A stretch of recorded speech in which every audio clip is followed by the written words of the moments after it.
Dari Matius pasal yang ke-1 ayat yang ke-23 ini, kalau kita melihat dari bahasa Yunaninya, ini saya tampilkan dulu ya bahasa Yunaninya. Nah, kalau saudara perhatikan bahasa Yunaninya ini, sebentar. Nah, kalau saudara perhatikan dalam bahasa Yunaninya, saya baca pelan-pelan ya. Idu he martenos en gastri exei kai texetai huion. Ya, kalau diterjemahkan, seorang perawan akan mengandung dan melahirkan seorang anak laki-laki. Atau dalam terjemahan baru, sesungguhnya anak dara itu akan mengandung dan melahirkan seorang anak laki-laki. Jadi di sini adalah merupakan kalimat nubuatan tentang kelahiran Tuhan Yesus Kristus. Bahwa Tuhan Yesus Kristus itu akan dikandung oleh seorang anak dara. Ya, Tuhan Yesus akan dikandung oleh seorang anak dara. Dan yang menarik di sini adalah berkaitan dengan kata mengandung atau dikandung. Kalau kita melihat dalam bahasa Yunaninya, itu menggunakan kata texetai. Nah, texetai kalau diartikan itu bisa melahirkan, tetapi lebih mengarah kepada to bring forth. Dalam bahasa Inggrisnya itu to bring forth, menghadirkan atau melahirkan dalam pengertian bukan secara alami. Misalnya saja seorang suami istri yang mengambil anak pungut dari rumah yatim piatu, itu bring forth, itu texetai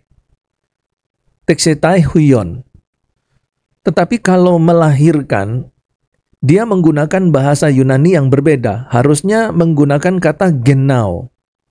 Jadi genao itu adalah melahirkan dalam pengertian dari keturunannya. Jadi kalau dalam bahasa Yunani itu menggunakan genao, itu berarti Maria mempunyai kontribusi di dalam tubuh jasmani Tuhan Yesus. Entah itu tanpa sperma atau dengan sperma, tetapi ada kontribusi dari sel telur Maria. Itu kalau menggunakan genao.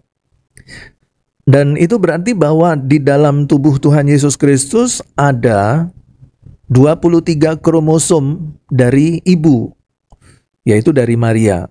Nah, tetapi yang menarik di sini bahwa di dalam bahasa Yunaninya ternyata tidak menggunakan genao. Itu berarti bahwa tubuh jasmani Tuhan Yesus Kristus tidak ada kaitannya dengan tubuh jasmani Maria. Begitu juga dengan Yusuf, ya. Tubuh jasmani Yusuf tidak memiliki kontribusi di dalam tubuh jasmani Yesus. Tubuh jasmani Maria tidak berkontribusi di dalam hadirnya tubuh jasmani Yesus. Itu berarti bahwa kehadiran Tuhan Yesus Kristus itu terlepas dari kontribusi Yusuf dari spermanya dan Maria dari sel telurnya. Tidak ada. Kenapa? Karena dalam bahasa Yunaninya dia menggunakan texetai, bukan menggunakan kata genao. Nah, seperti dari kata genao itu diambil kata gen. Gen itu adalah pembawa sifat keturunan. Jadi, kalau kita sekarang lahir, itu kita lahir dari orang tua kita, dan orang tua kita itu memberikan masing-masing gennya, sifat keturunannya kepada kita. 23 kromosom gen dari ibu dan 23 kromosom gen dari ayah. Maka kita lahir. Lahir kita oleh karena pertemuan 23 kromosom ibu dan 23 kromosom ayah, itulah kalau di bahasa Yunani kan menjadi genao. Kita dilahirkan dari keturunan ibu dan ayah. Nah, yang menarik di sini bahwa kehadiran Tuhan Yesus Kristus di muka bumi ini, lahirnya Tuhan Yesus Kristus, tidak menggunakan bahasa Yunani genao, tetapi menggunakan bahasa Yunani teksetai. Dan ini semakin memperkuat pernyataan dari malaikat bahwa Tuhan Yesus Kristus dikandung dari Roh Kudus. Karena proses dikandungnya dari Roh Kudus, maka tidak mengutak-atik keperawanan Maria. Itu berarti bahwa Maria, sekalipun dia hamil, dia tetap masih perawan. Seorang gadis masih darah belia. Jadi semuanya terkonfirmasi. Dan luar biasanya bahwa kita bisa melihat keajaiban kehadiran Tuhan Yesus Kristus. Bahwa Tuhan Yesus Kristus dilahirkan bukan dalam konsep biologi genao, tetapi dalam konsep teksetai. Genao dilahirkan berdasarkan keturunan secara biologis dari ayah dan ibu. Dan Tuhan Yesus tidak mendapatkan kontribusi secara biologi dari Maria dan Yusuf. Kehadiran Tuhan Yesus terlepas dari sel telur Maria dan terlepas dari peran sel sperma Yusuf. Betul-betul asli dikandung dari Roh Kudus. Kehadiran Tuhan Yesus Kristus sebagai manusia sejati tanpa kontribusi Maria dan Yusuf membuat keberadaan Tuhan Yesus secara manusia itu begitu istimewa. Kenapa? Karena Tuhan Yesus, dia adalah manusia, tetapi manusia Tuhan Yesus Kristus tidak memiliki keterkaitan dengan kemanusiaan Adam dan Hawa. Perhatikan sekali lagi, kemanusiaan Tuhan Yesus Kristus tidak memiliki keterkaitan dengan kemanusiaan Adam dan Hawa. Nah, itu berarti bahwa dalam segi kemanusiaan Tuhan Yesus, memang betul Tuhan Yesus adalah manusia sejati 100%. Dia bisa capek, dia bisa tidur, dia bisa berjalan. Seperti kita manusia yang beraktivitas secara umum, secara biologis. Tetapi Tuhan Yesus Kristus tidak memiliki keterkaitan kemanusiaan itu dari Adam dan Hawa. Perhatikan bahasa Yunani dipakai dalam kelahiran Tuhan Yesus. Bukan keturunan Adam dan Hawa, bukan genao, tetapi teksetai. Nah, karena kehadiran Tuhan Yesus yang begitu istimewa sebagai manusia, tidak tersentuh oleh keturunan Adam dan Hawa, maka Tuhan Yesus tidak mendapatkan dosa keturunan. Perhatikan, kita sebagai manusia dilahirkan oleh karena peran dari ayah ibu kita. Kalau kita dilahirkan seperti itu, maka siapapun itu, termasuk diri kita, itu akan mewarisi dosa keturunan dari Adam dan Hawa. Ya. Nah, Tuhan Yesus Kristus dilahirkan bukan oleh karena seorang laki-laki dan perempuan.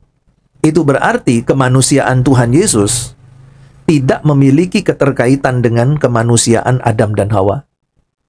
Dan itu berarti bahwa Tuhan Yesus terbebas dari dosa keturunan. Dan ini dapat menjadikan Tuhan Yesus sebagai manusia yang suci. Karena dari lahirnya, Tuhan Yesus tidak disentuh oleh dosa, termasuk dosa keturunan dari Adam dan Hawa. Karena itu, di dalam kemanusiaan Tuhan Yesus, dia tetap manusia yang suci dari lahir, bayi, masa anak-anak, remaja, pemuda, dia adalah manusia yang suci. Dan di dalam kesuciannya itulah kemudian Dia memiliki kemampuan untuk mengampuni dosa.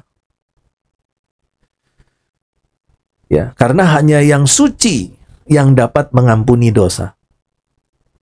Dan hanya Allah yang adalah Allah yang suci. Karena itu Tuhan Yesus dapat dengan mudah mengatakan, dosamu sudah diampuni. Kenapa? Ya karena secara manusia, walaupun dia manusia, Tuhan Yesus tidak tersentuh oleh dosa sejak dalam kandungan. Karena dia tidak mewarisi dosa keturunan. Beda dengan kita. Kita mewarisi dosa keturunan pada waktu kita masih di dalam kandungan ibu, kita sudah berdosa. Nah, inilah ajaibnya kelahiran Tuhan Yesus Kristus yang banyak tidak disadari oleh banyak para teolog. Nah, jadi akhirnya kita dapat mengambil kesimpulan bahwa kehadiran Tuhan Yesus di tengah-tengah dunia ini betul oleh karena peran dari Roh Kudus yang begitu dahsyat dan luar biasa, bahkan persiapannya itu telah mempersiapkan Maria secara pribadi, mempersiapkan Yusuf secara pribadi. Begitu rupa sehingga Maria dapat menerima situasi kondisinya, Yusuf dapat menerima situasi kondisinya.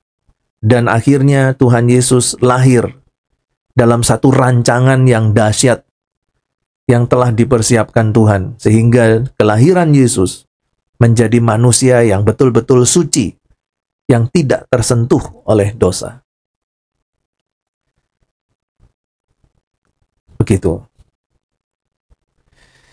Nah, nanti di dalam pertemuan yang berikutnya, kita akan membahas tentang orang Majus, tetapi tidak berkaitan dengan apa dan bagaimana serta kegiatan apa orang Majus, karena sudah banyak itu dibahas, tapi saya akan membahas tentang bintang.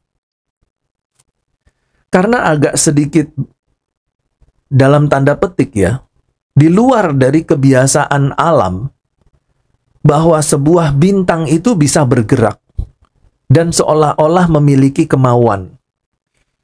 Nah, sekarang yang menjadi pertanyaannya adalah, apa bintang itu? Bintang yang ada di timur itu, yang memberikan tanda kepada orang Majus, yang memimpin orang Majus, yang membawa orang Majus ke tempat di mana Tuhan Yesus ada, di Bethlehem. Ini bintang apa sebenarnya sih? Nah, ini nanti kita akan tafsirkan. Nah, kalau saudara kalian memiliki satu ayat di dalam Matius yang betul-betul kalian ingin memahami penafsirannya, itu nanti bisa request ya, bisa menyampaikan ke saya, supaya itu bisa dibahas di kelas. Tetapi kalau misalnya tidak ada permintaan dari kelas, maka saya akan terus melanjutkan tafsiran itu sesuai dengan jadwal.